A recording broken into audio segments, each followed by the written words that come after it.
An Amber Alert is being issued by the California Highway Patrol on behalf of the Long Beach Police Department. On December 30, 2022, at 11:39 p.m., Zane Rhodes was abducted from Long Beach, California. Zane Rhodes is a 4-year-old Asian male, 3 feet 5 inches tall, weighing 50 pounds, with black hair and brown eyes. Zane Rhodes is believed to be wearing a black and gray hooded sweatshirt and pants. The suspect, Stephen Rhodes, is a 34-year-old black male, standing 6 feet 0 inches tall, weighing 200 pounds with black hair and hazel eyes.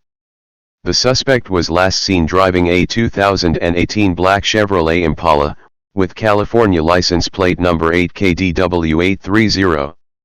If seen, call 911.